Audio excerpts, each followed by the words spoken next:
E nós começamos a edição de hoje com a cobertura completa da operação da Polícia Federal que mirou Jair Bolsonaro, assessores e aliados do ex-presidente.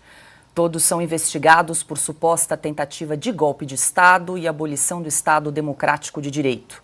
Nas primeiras horas da manhã de hoje, agentes da Polícia Federal chegaram à casa de Bolsonaro, em Angra dos Reis, em carros descaracterizados, para cumprir os mandados de busca e apreensão expedidos pelo ministro do Supremo, Alexandre de Moraes. No local, foi apreendido o celular de um dos assessores de Bolsonaro, Tércio Arnaud Tomás, e também documentos. Na decisão, Moraes determinou a apreensão do passaporte do ex-presidente.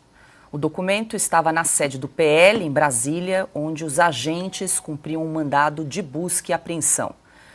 O advogado e ex-secretário de Jair Bolsonaro, Fábio Weingarten, escreveu na rede social X, abre aspas, o passaporte do presidente Jair Bolsonaro já foi entregue para as autoridades competentes antes das 12 horas, em Brasília, conforme determinação, fecha aspas. Adalberto Piotto, muito boa noite. Começamos a rodada, o giro de comentários com você. Vamos destrinchar todos os acontecimentos aí desta quinta-feira, dia 8 de fevereiro, mas o que a gente tem até agora, um breve resumo para quem está aí nos acompanhando. Essa operação da Polícia Federal de hoje investiga, então, uma suposta organização que teria tentado dar um golpe de Estado depois do resultado das eleições em 2022.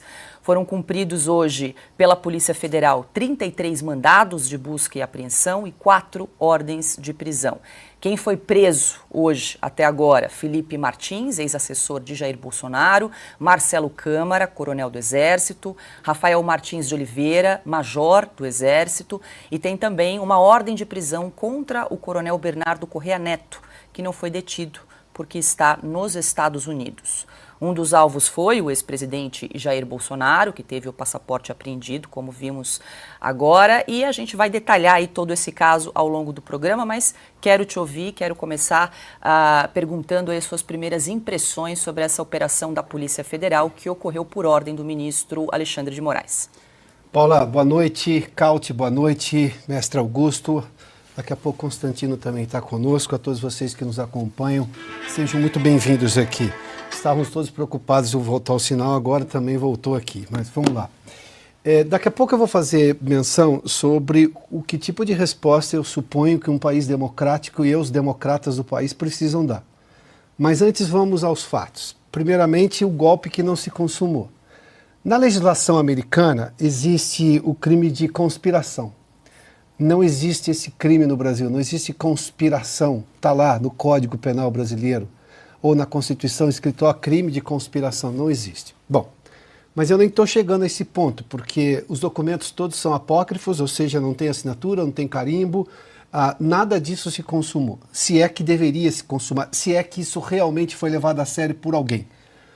Tudo isso, no devido processo legal e num julgamento equilibrado, dentro de uma justiça que obviamente teme porque está abaixo da Constituição, dentro do Código de Processo Penal, do devido processo legal, tudo isso deveria ser feito de uma outra maneira, no meu entender. Mas vamos pegar aqui apenas uma análise clara e muito simples dos fatos que antecederam essa operação, essa mega operação da Polícia Federal hoje.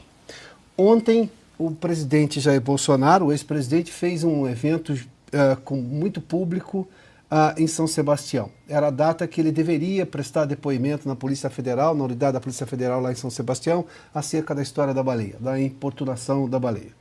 Acabou sendo mudada a data, mas ele não manteve a data de ir lá a São Sebastião e foi recebido por um público enorme. Dias atrás, o presidente do Congresso Nacional, do Senado da República, Rodrigo Pacheco, disse que da agenda legislativa do Senado estava, sim, a votação clara, o objetivo claro de se discutir tempo de mandato para ministros do Supremo. O próprio Senado, Rodrigo Pacheco, que do jeito Pacheco de fazer as coisas, ou seja, com muita parcimônia, embora nós tenhamos um ativismo gigantesco por parte do Supremo, já uma realidade brasileira, com inquéritos abertos de ofício, inquéritos sem fim. Inquéritos sem fim, eu já fiz menção aqui, não poderiam estar nunca na mesma frase, a semântica proíbe o direito penal brasileiro mais ainda, mas vamos lá. O que nós temos tudo é que essas coisas estavam acontecendo recentemente. O caso, por exemplo, da decisão também monocrática, também unilateral do ministro Toffoli, de suspender a multa, por exemplo, da JF e agora recentemente da Nova Honor, antiga Odebrecht, acabou indo para um outro mercado de notícias, o mercado internacional. Saiu no Financial Times, há críticas, inclusive, daqueles veículos de comunicação aqui no Brasil, dos órgãos de imprensa mais próximos, até quase que assessores de imprensa do próprio Supremo Tribunal Federal e do governo Lula. Ou seja, tudo isso aconteceu recentemente.